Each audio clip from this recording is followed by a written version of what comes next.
Honesty. I mean, when I think of Bill Broyles, I think of an honest guy. When he tells you something, he's going to do it. He's always held himself to the highest standards of conduct in all of his business activities that I've witnessed over the years of working with him. We just became very, very close friends, somebody I totally trust, and I always really have. I don't remember not knowing Bill. I moved to Shreveport 42 years ago and went in the insurance business and been doing that ever since. And one of the first people I encountered was Bill Broyles. I believe I've been Bill's lawyer for about 32 years. I'm Bill Broyles. I was born in 1953 in Leesville, Louisiana, as one of 5 children. My mother and father were Bill and Nell Broyles. My dad was born and raised in a small community, Leesville, Louisiana. He always really seemed to have a fondness for his childhood. I was educated in the public schools of Vernon Parish. Hearing the stories and things like that, it sounded like he had a really great upbringing. I was the third of 5 children. He was very fortunate. My grandfather was not only a doctor but an entrepreneur, and the fact that he and his mother and his brother had started a hospital down in Vernon Parish. My parents, from an early age, told me that I needed to do all that I could do to work for myself when I grew up, and I had that ingrained in me from early in life. My grandfather on my father's side was a home builder in Shreveport, and he built a lot of homes around the AC Steer and the Broadmoor area. And I think that's where my father got his spirit of entrepreneurship, and I know that's where I got mine. The son of a doctor, a professional, but also an entrepreneur, and just kind of how I'm proud to see how he's turned that into his own career, made his own way. And it's been something that they've passed down to me and my brother, my sisters, to see this sort of entrepreneurial spirit that is ingrained in our family.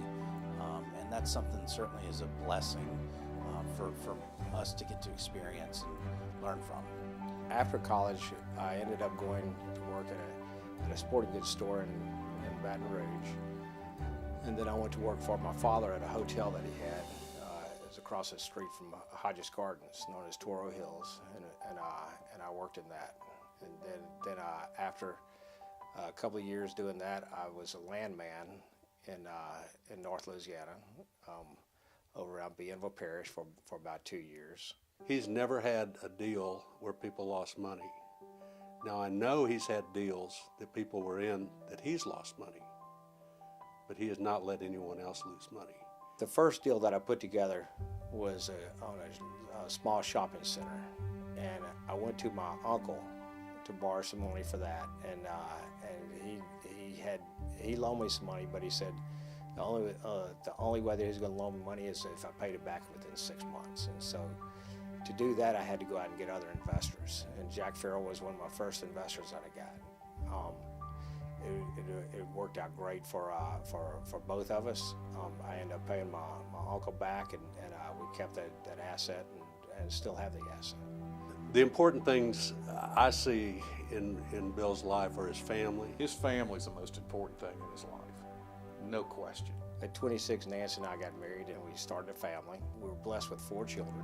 Bill and Nancy are a great team. Nancy's been with Bill through it all, up, down, and up. And I don't think Bill would be where he is today without Nancy. She has been someone who has ridden a lot of ups and downs with him. Just a great wife and a great mother to our children, and she's been the governor for me over the years to keep me out of the ditch.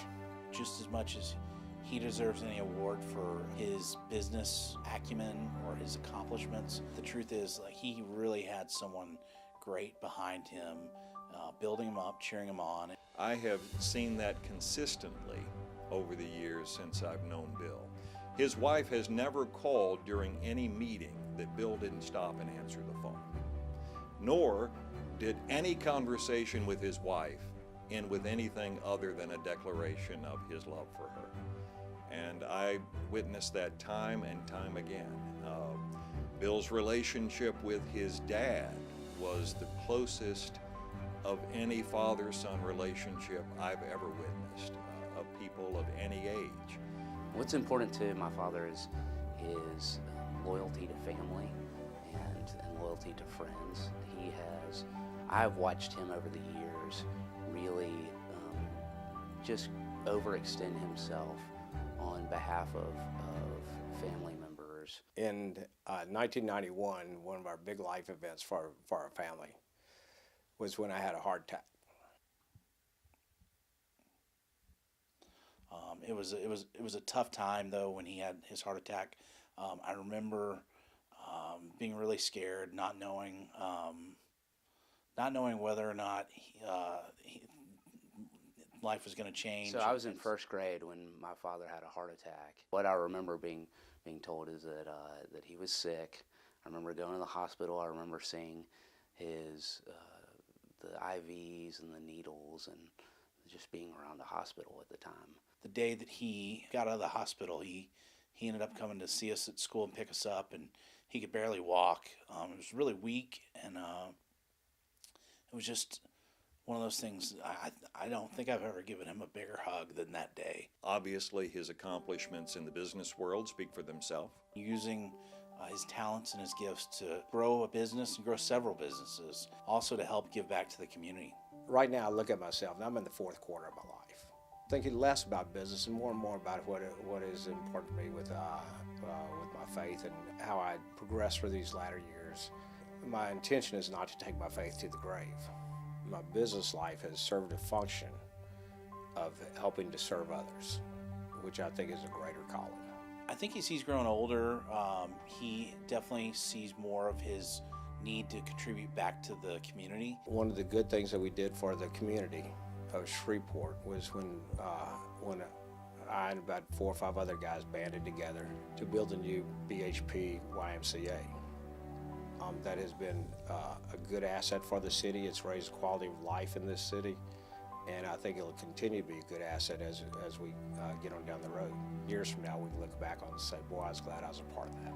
One of the best legacies that we could leave to this younger generation is just trying to help Shreveport, trying to fix Shreveport, and trying to make sure that what we leave on this earth is something that we could be proud of when we write the story of our lives.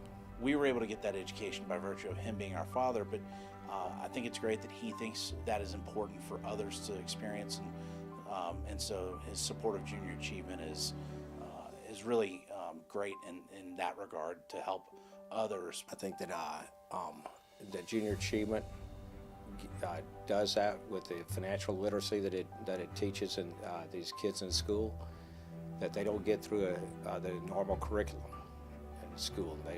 Where it teaches them how to write checks, how to deal in life after school, and to equip them to try to break the chain of poverty that goes on, and especially the chain of poverty that's in Shreveport. I think part of the legacy that I want to leave is that I think that is a call to all of us to whether or not you give to your church, you give to Young Life, you give to the VOA, you give to Providence House, or to junior achievement. I want to share what I've been blessed with.